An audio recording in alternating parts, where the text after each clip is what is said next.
ಓಂ ಶ್ರೀ ಮಹಾಗಣಪತಿಯೇ ನಮಃ. ಶ್ರೀ ಗುರುಭ್ಯೋ ನಮಃ. ಓಂ ನಿಮಿಷಾಂಬಾಯೇ ನಮಃ. ನಮಸ್ಕಾರ ಸ್ನೇಹಿತರೆ, ನಾನು ನಿಮ್ಮ ಬಿದಿರೆ ಅನಂತು. ಮೀನರಾಶಿಯ ಜುಲೈ ತಿಂಗಳ ಮಾಸ ಭವಿಷ್ಯವನ್ನು ನೋಡೋಣ ಬನ್ನಿ. ದೃಷ್ಟಿ ನಿನ್ನ ಪಾದದಲ್ಲಿ ಇಡೋ ಹಾಂಗೆ ಕೃಷ್ಣ, ದುಷ್ಟ ಜನರ ಸಂಘವನ್ನು ಬಿಡೋ ಹಾಂಗೆ, ಕೆಟ್ಟ ಮಾತು ಕಿವಿಗೆ ಕೇಳಿಸದ ಹಾಂಗೆ ಕೃಷ್ಣ, ಮನ ಕಟ್ಟಿಸಯ್ಯ ನಿನ್ನ ಪಾದ ಬಿಡದ ಹಾಗೆ. ಪುರಂದರದಾಸರ ಮಾತು.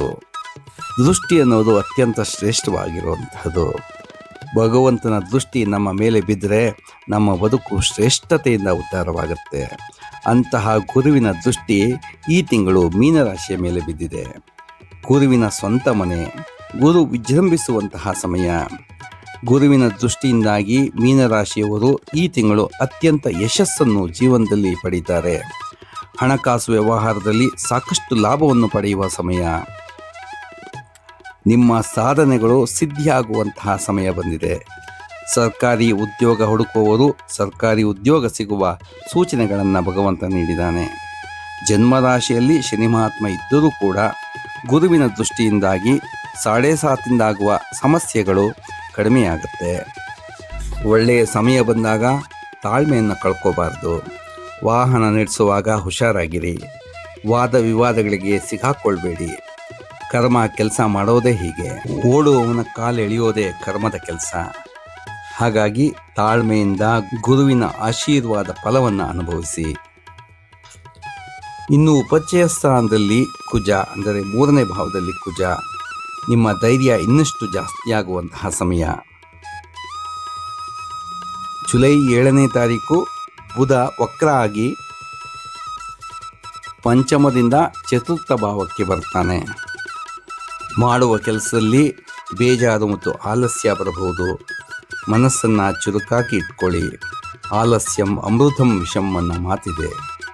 ಆಲಸ್ಯದಿಂದ ಕೈಗೆ ಬಂದ ತುತ್ತು ಬಾಯಿಗೆ ಬರಲ್ಲ ಅನ್ನೋ ಹಾಗೆ ದೇವರು ಕೊಟ್ಟ ಭಾಗ್ಯಗಳನ್ನು ನಾವಾಗೇ ಕಳ್ಕೋತೀವಿ. ಮನಸ್ಸನ್ನು ಸ್ಟ್ರಾಂಗ್ ಆಗಿಟ್ಕೊಳ್ಳಿ. ಇನ್ನು ಪಾಪಸ್ಥಾನದಲ್ಲಿ ರಾಹು ಮತ್ತು ಕೇತು. ವಿದೇಶಕ್ಕೆ ಹೋಗುವ ಕನಸು ಇರುವವರಿಗೆ ಅದು ಈಡೇರುವಂತಹ ಸಮಯ. ಶತ್ರುಗಳ ಮೇಲೆ ವಿಜಯ ಸಾಧಿಸುವಂತಹ ಸಮಯ. ಯಾರು ಸ್ಪರ್ಧಾತ್ಮಕ ಪರೀಕ್ಷೆಗಳನ್ನು ತಗೊಂಡಿದ್ದೀರಿ ಅವರಿಗೆ ವಿಜಯ ಸಿಗುವಂತಹ ಸಮಯ. 6ನೇ ಭಾವದಲ್ಲಿರುವ ಕೇತುವಿನ ಪ್ರಭಾವದಿಂದ ಆಧ್ಯಾತ್ಮಿಕವಾಗಿ ದೇವರಲ್ಲಿ ಭಕ್ತಿ ಇನ್ನಷ್ಟು ಜಾಸ್ತಿಯಾಗುವಂತಹ ಸಮಯ. ನೀವು ಕೆಲಸ ಮಾಡುವ ಜಾಗದಲ್ಲಿ ಸಹೋದ್ಯೋಗಿಗಳೊಂದಿಗೆ ಸಣ್ಣ ಭಿನ್ನಾಭಿಪ್ರಾಯ ಬರುವಂತಹ, ಸ್ವಲ್ಪ ಕಿರಿಕಿರಿ ಉಂಟಾಗುವಂತಹ ಸನ್ನಿವೇಶ ನಿರ್ಮಾಣ ಆಗಬಹುದು. ಹೊಟ್ಟೆ ಮತ್ತು ಚರ್ಮಕ್ಕೆ ಸಂಬಂಧಿಸಿದ ಸಮಸ್ಯೆಗಳು ನಿಮ್ಮನ್ನು ಕಾಡಬಹುದು. ಪಂಚಮ ಭಾವದಲ್ಲಿ ಸೂರ್ಯ. ಪೂರ್ವ ಪುಣ್ಯದ ಫಲದಿಂದ ಸಮಾಜದಲ್ಲಿ ಗೌರವ ಸಿಗುವಂತಹ ಸಮಯ. ಶಿಕ್ಷಣ ಕ್ಷೇತ್ರದಲ್ಲಿ ಇರುವವರಿಗೆ ಇನ್ನಷ್ಟು ಅಭಿವೃದ್ಧಿ, ಉತ್ತಮ ಅವಕಾಶಗಳನ್ನು ಭಗವಂತ ಕೊಟ್ಟಿದ್ದಾನೆ. ಸಂತಾನದ ಬಗ್ಗೆ ಕಾಳಜಿ ಇರಲಿ. ಪ್ರೇಮ ಸಂಬಂಧಗಳಲ್ಲಿ ಸಮಸ್ಯೆ ಉಂಟಾಗಬಹುದು. ಅಹಂಕಾರ ಅಥವಾ ಹಠದಿಂದ ಪ್ರೇಮ ಸಂಬಂಧಗಳು ಮುರಿದು ಬೀಳುವ ಸನ್ನಿವೇಶ ನಿರ್ಮಾಣ ಆಗಬಹುದು. ಶುಕ್ರ 7ಮ ಭಾವದಲ್ಲಿ ಇರೋದ್ರಿಂದ ಖರ್ಚು ಹೆಚ್ಚಾಗುವ ಸಮಯ. ನಿಮ್ಮ ಅಣ್ಣ ತಮ್ಮಂದಿರ ಜೊತೆ ಸ್ವಲ್ಪ ಮನಸ್ತಾಪ ಕೂಡ ಉಂಟಾಗಬಹುದು.